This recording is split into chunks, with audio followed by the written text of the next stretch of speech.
It's time for this week's episode of Brandon Sports Talk, featuring in-depth interviews from those who are trending in the world of athletics. And now, here's the host of Brandon Sports Talk, Brandon Pate.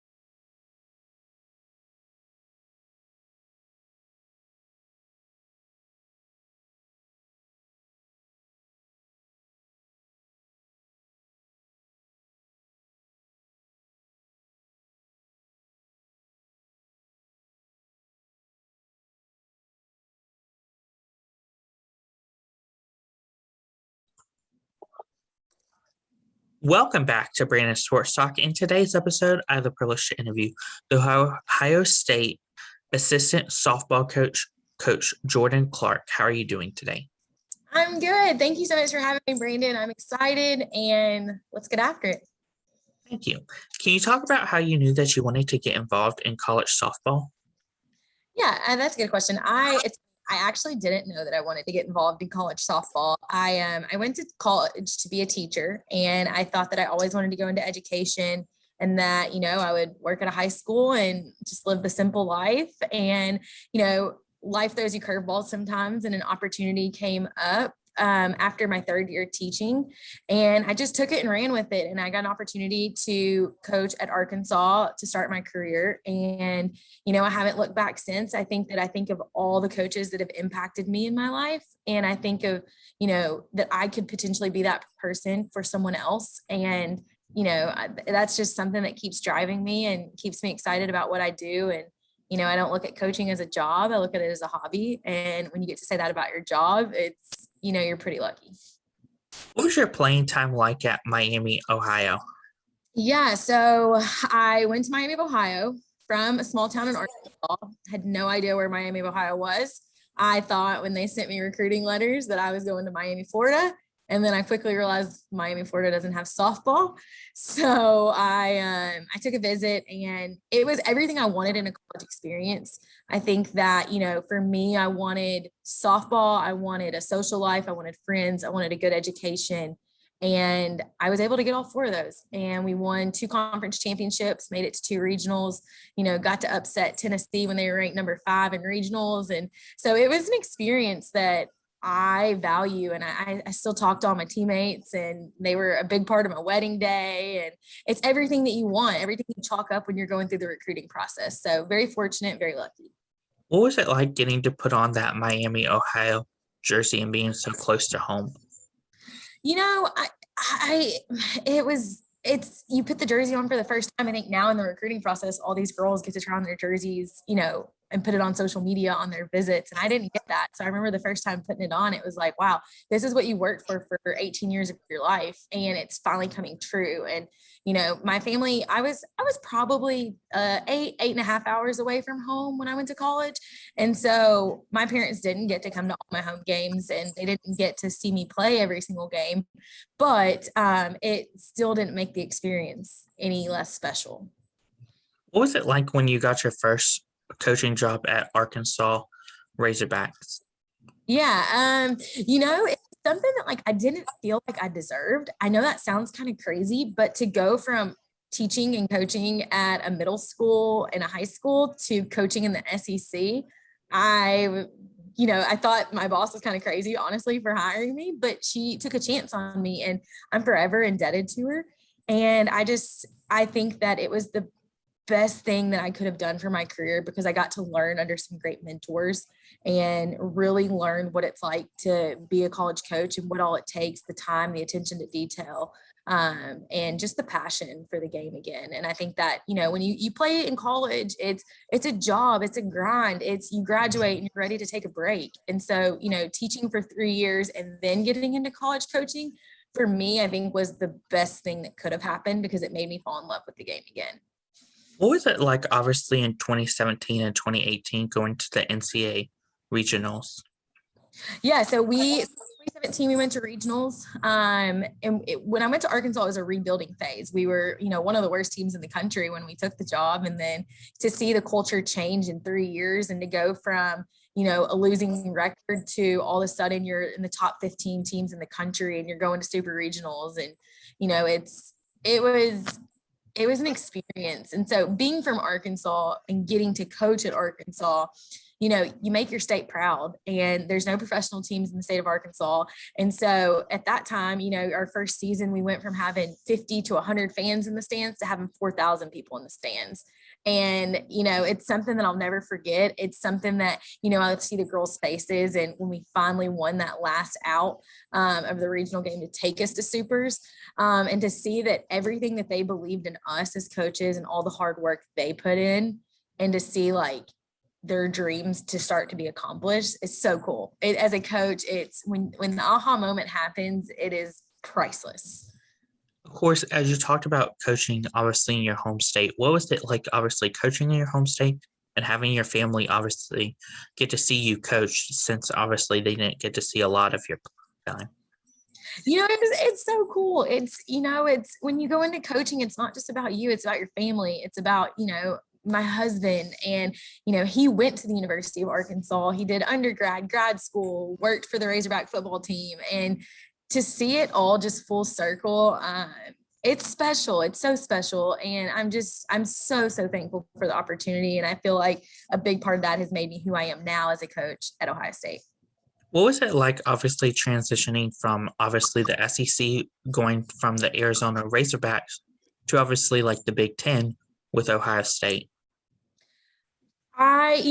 In college, I played in the MAC, and then, first coaching job in the SEC, then now being in the Big Ten, it's you get to see 3 different conferences who do things 3 completely different ways. And so it's definitely been a little bit of a difference.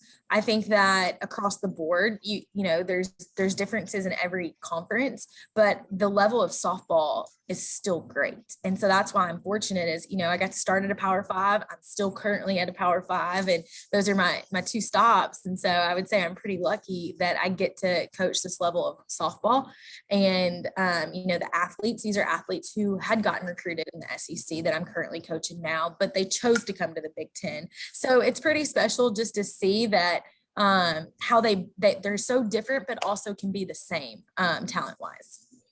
What are some of the things that you've accomplished so far?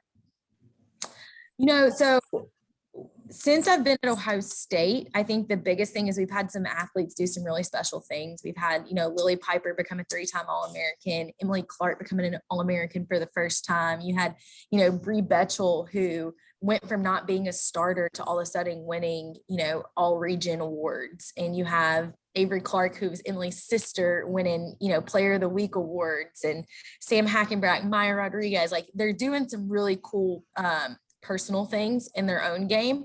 And I think the next step now is for us to win a conference championship, for us to get out of regionals. We're a team that we're used to going to regionals, but it's kind of what's that next step. So that's kind of what I'm itching for, and the rest of our staff is itching for. Can you talk about, of course, the culture that you've helped build for Ohio State softball? Yeah, so I love people. I love relationships. I love knowing who you are as a person before you are as a softball coach. And I think that my girls know that when they come in, I genuinely want to know how their day is. I want to know how their family is. I want to know how their significant other is. And I don't want to say I'm a player's coach because it makes me kind of sound a little soft, but I value the relationships, and I value, them trusting me, because I think that in order for you to trust someone, you gotta know that they're consistent. You gotta know that they believe in you. They gotta know that I'm gonna go to war for them on their best days and their worst days. So I think when it comes to the culture of Ohio State, I think that, since I've gotten here, it's big on them valuing themselves as women, and then me valuing them as people, not just softball players. Who are some of the teams that you play in your conference? Yeah, so there's 14 teams in our conference, and we got the big rival up north, that team up north. We got Northwestern, Minnesota, Michigan State, Penn State, those are all ones that are, usually really good series. And so, a lot of competition and a lot of travel. I think that, you can drive or you can fly. I think that that's a big thing with our conference, is that you have someone right down the road, or it might be, 8-10 hour trip. What is it like, obviously, getting to play teams like Michigan and Penn State? The tradition. I think that, Ohio State's known for the people, the tradition, the excellence. And, that's the big difference that I've seen, coming from the SEC to the Big Ten, is we take pride in those matchups. It doesn't matter what the record is. It doesn't matter if someone's having an off year, or, it doesn't matter. But that series, it's you date back to when the series first started. You take back to, like, what it's going to feel like to walk away, not just winning the series, but sweeping the series. And so I think the tradition is the big thing that I've noticed in this conference, and something that we value so much. What does a typical game day look like as an assistant coach at Ohio State? Long. We are here all day long. I think, if we're playing at 1:00 on a Saturday, we're in the office by 8:30. I think that we usually will do some morning hitting groups if a player wants some extra things before warmups. So we'll do some extra hitting groups in the morning, and then you got pregame meal, you got film prep, getting your team ready for film before we meet to start warmups. Warmups are usually 2 hours. You play for 2 hours. And then after the game, you take all your film and you cut it. You mash it up. You make sure the umpires have copies. You make sure your coaches have copies. And then you start sending it out to players and figuring out your game plan for the next day, in case you're going to see the same pitcher and a different opposing pitcher. So I would say game day it's long. It's long, but it's rewarding when you at least walk away with a win. What is it like, obviously, as an assistant coach going to the College World Series? I have not made it to the College World Series yet, just to Super Regionals, but it's definitely at the top of my list. It is a dream of mine. I hope that in my career I get to say that, I got to go with a team to the World Series. And so it's definitely on my bucket list. What are some of your future plans at Ohio State? Win a conference championship, win a regionals, get to super regionals. I think that, you always say you want to leave this place better than when you found it. And I want our girls to see what it feels like to be a champion. And I think that's important. And I think that's the goal moving forward. Of course, can you talk about what the recruitment process looks like for prospective student athletes looking to play college softball? Yeah, recruiting is crazy right now. It is crazy. People that we took out, girls committing at such an early age used to, I'm not sure how familiar you are with it, but you could commit to a college when you were in 6th, 7th grade. It's crazy to think a 6th grader is committing to go to college. So we've definitely changed those rules as a governing body with NCAA. We changed it. But now it's travel ball. Travel ball is a big part. You play high school. High school is more for you to develop your leadership skills, how do you handle when you're not playing with people as good as you, but you're also still trying to win. And then, you have travel ball in the summer. Travel ball, you play for an organization. You can play someone local, or you can play somewhere pretty big. I think that there's national tournaments in Colorado, California, Florida, New Jersey, there's Chicago. They're all over the place. And so, these student athletes who want to play in college, it's important that you get on a team that's going to help you be seen. You go to college camps. So if we're hosting a camp and Ohio State's at the top of your list, you want to make sure you come to our camp. So that way you get some one-on-one individual time during camp and see how we are as coaches as well. I think that the big thing is, you have to be persistent. The whole myth of if I'm good, they'll find me. That's not the case, because there's thousands and thousands of girls who are trying to go to the same place you're going. So it's being persistent. It's figuring out what tournaments college coaches are going to be at, and putting yourself in the best position that way. So what do you look at in prospective student athletes when you do go to these tournaments? It depends. It depends what position you're looking for. I think that, obviously talent matters. If people say they don't look for talent first, they're lying. You got to be good. You got to be good. You got to be able to play at this level. We got to look at you and go, okay, is she going to be a game changer? Is she going to come in her freshman year, and is she going to be able to make a difference. Okay, great. So, after that, it's how are they acting in the dugout? Like, are they sitting down moping because they struck out? Or are they up on the fence yelling for their teammates? Are they walking off the field? Or are they sprinting off the field? If you make a mistake, are you showing it, on your body, or you just looking for the next opportunity? I think that body language is a big key. I think, another funny part is, if we're at the concession stand or waiting in line at the restroom, how you treat your parents, right? Like if you're yelling at your parents and they're holding your bag and they're getting you food, and that's going to show if you're going to be a go-getter when you get to college. And so I think that it's important to not just recruit the athlete talent wise, but who they are as a person, because later on down the road, when they're not playing for you, who are they going to be when they're in the dugout? Who are they going to be when they're in the locker room? And if you strictly go on talent, that person's really going to struggle when they have competition. Of course, what does it look like on the official visit when the prospective student athlete comes to Ohio State on an official visit? Yeah, so official versus unofficial. So official, we can pay for their hotels, their entertainment, their food. Unofficial it's pretty much the same visit, except we just can't pay for anything. So the experience is the same. But when they come on an official, I think that you're trying to give them the full experience with what it would be like if they were an Ohio State Buckeye. So you're going to meet with academic support staff. You're going to meet with athletic trainers. You're going to meet with player development for jobs. You're going to get to meet the team. You're going to see all the facilities, and you're going to go on campus and see where your classes would be. I think that we just try to give you a look at what it would be like if you were a Buckeye. What advice would you give prospective student athletes, high school athletes looking to play college softball? Get ready to work. It's hard work. It's hard work. And I think that there's this misconception that when I get to college, that's the dream. And the dream's just starting, because you don't just want to get to college. You want to make a name for yourself. You want to win a championship. You want to make the starting lineup.